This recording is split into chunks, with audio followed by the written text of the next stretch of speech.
Hi guys, it's Fana, and thank you so much for watching. October. And if you're in any kind of art community, you know that it also is Inktober, where artists try to make as many ink drawings as possible in this month. I value my sanity, so I did not do Inktober, so instead, I had the brilliant idea to do something far worse.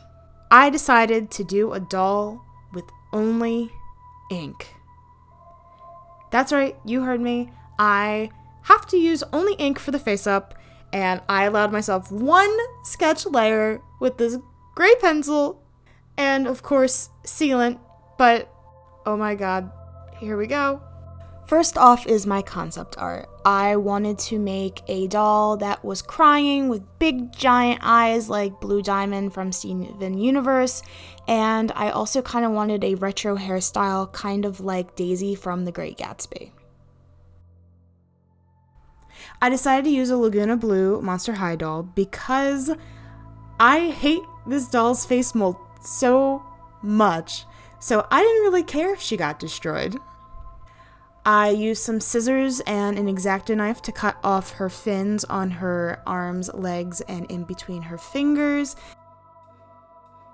You can see here a before and after before I use the X-Acto knife to get in there with a closer shave. After a very close haircut, it's time to remove her face with the chemical acetone, so please be careful. What I love about taking off the face is it goes from super easy to her becoming a murder victim. But just keep at it and you'll be able to get all that paint off. I hate her face mold so much. But once you're done with that, just dunk her head in some boiling water to tug it safely off the neck peg. I've started using an X-Acto knife to make the neck peg hole a little bit bigger, as well as trimming down the neck peg itself because it just makes putting the head back on a lot easier. Then I use a pair of pliers and a little screwdriver to scrape the inside of the head in order to get rid of all those nasty hair plugs and excess glue.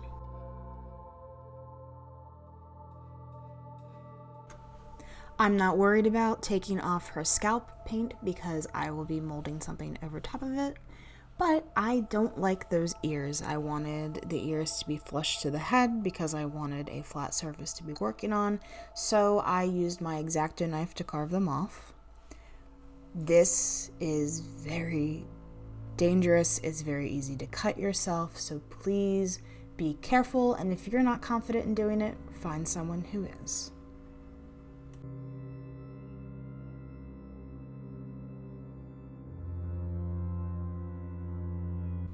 I wanted to incorporate as much ink as possible into this design, so I thought the best way to do this was to sculpt the bob hairstyle with my 2-part epoxy sculpt, and then paint it with the ink. As you guys know, I am a self-proclaimed not good sculptor, so this was a process, but I stuck with it and just kept building up the shapes. I really wanted to make sure that I got those cute little curves on her cheek, which I think turned out really cute. And when it was all said and done, I ended up carving in the strands of the hair. That way it gave it a little bit more, not volume, but more texture and just more pleasing to the eye. When the hair was completely dried, I sprayed everything down with 2 layers of Mr. Super Clear. Be sure that you wear a mask when spraying this. Remember that gray pencil layer that I allowed myself? Yeah, it didn't end up helping me that much, as you will see in a little bit.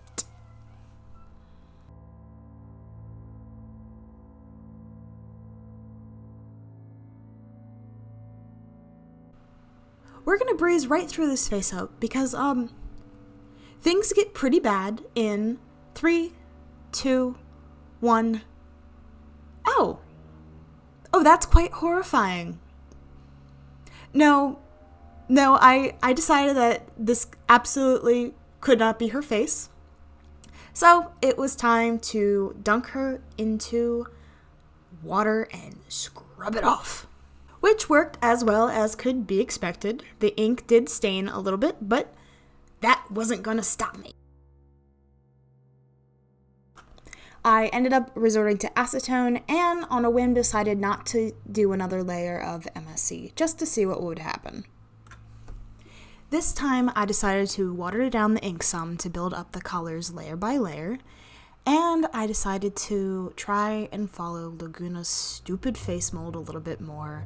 I ended up making the indents of her eyes her pupils, which actually worked really well.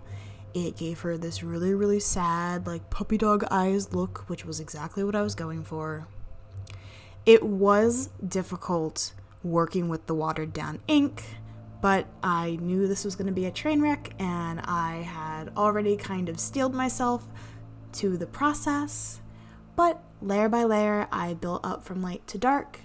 And to do that, I just diluted the ink less and less with each layer until I was using just pure, straight from the bottle ink to do the darkest black. After every time I wanted to seal my process, I made sure to spray it with MSC.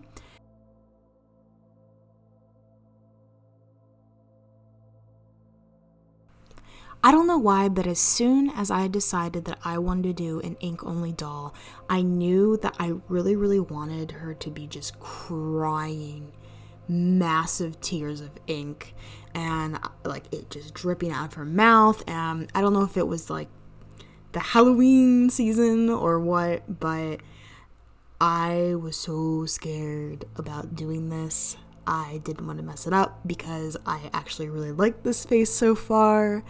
But I like how it turned out. I watered down the ink just the tiniest bit, but mostly I just painted on the ink by itself. It didn't drip that much, which I felt like I had a little bit more control over, which was nice.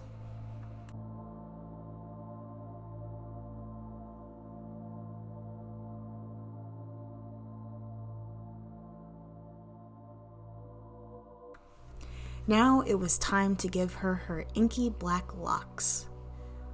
Okay, so this was not intentional, I swear. I actually kind of freaked out when I first noticed that it was happening, but the ink, despite my efforts, was pooling in the nooks and crannies that I had sculpted into her hair.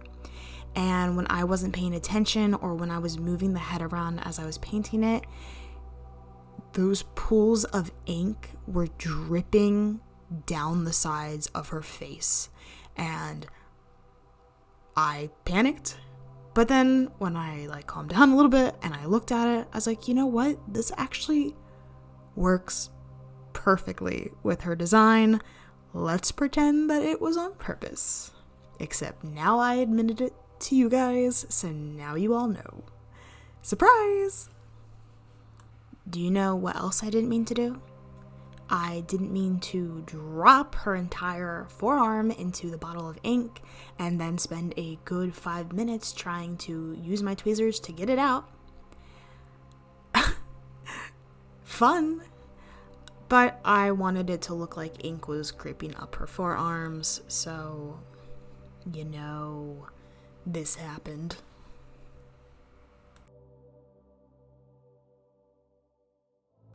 Here she is all reattached. I also flicked some ink onto her skin to give her this cool freckly effect, and that long stripe of dripping that's going down her chest is because somehow the ink seeped into her head, and when I put the head back on the body, it hadn't dried completely, so ink started coming out of the hair and the head again.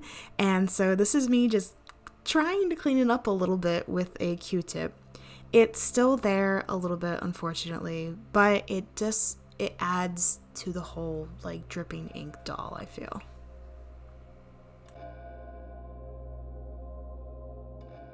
I ran out of my normal gloss, so I upgraded to Liquitex High Gloss Varnish, which I put on her eyes, lips, and I completely covered the hair as well.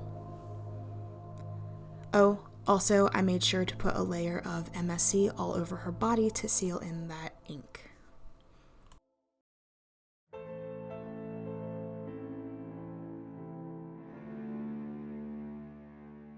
Next thing is the dress. I just happened to have the absolutely perfect fabric in my stock box, which was this silky silver and blue and black fabric that just looked like an oil spill to me.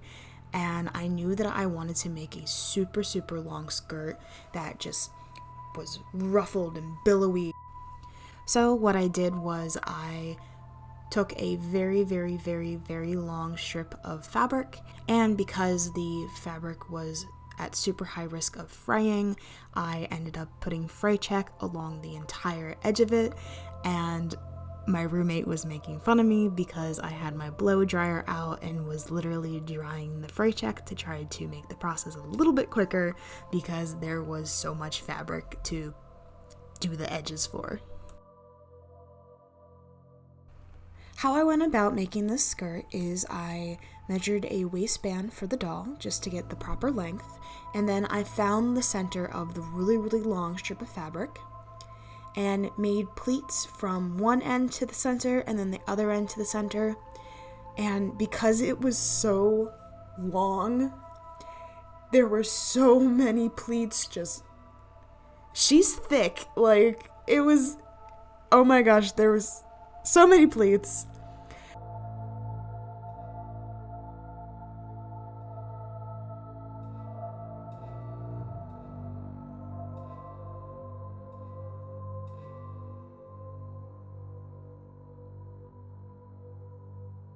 When sewing on the waistband, I had to be very, very careful to make sure that all the pleats were secured in the hand sewing, and then all that was left to do was to sew up the back seam, flip it right side out, and sew on a back snap, and the skirt's all done.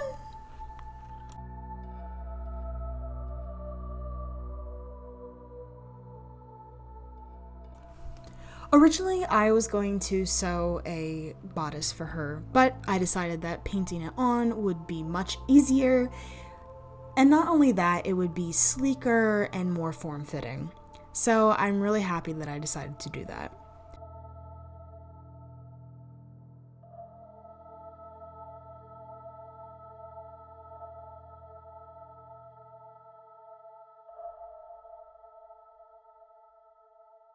I also decided to add some little geometric type tattoos to her clavicle and also in between her shoulder blades. After I did a couple layers of that, I sealed it all in with my Liquitex varnish one more time.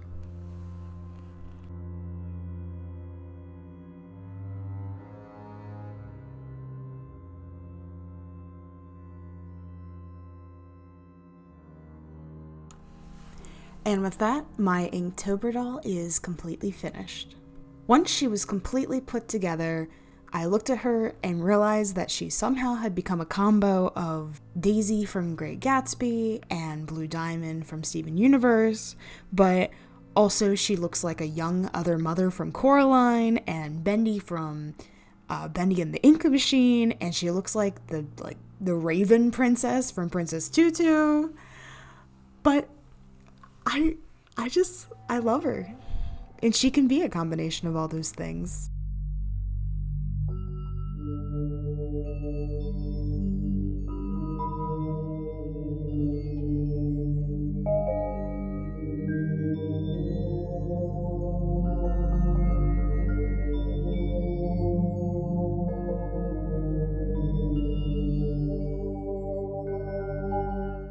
I want to give a special shout out to Bobby, who took these photos for me, and he also edited my intro to make it a little bit spooky and Halloweeny.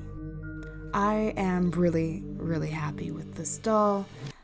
She is that perfect sad and creepy that I wanted, and working with ink was just as difficult as I thought it was going to be, but it was worth the experience. And I might be completely wrong, but I don't think I've ever seen a doll repaint with only using ink before. So fingers crossed if I'm the first. If you like this video, please give it a big thumbs up and subscribe. Please check out my Instagram, fanastyfinder, for whips and other shenanigans. I hope you have a phenomenal day and keep being extraordinary. Bye!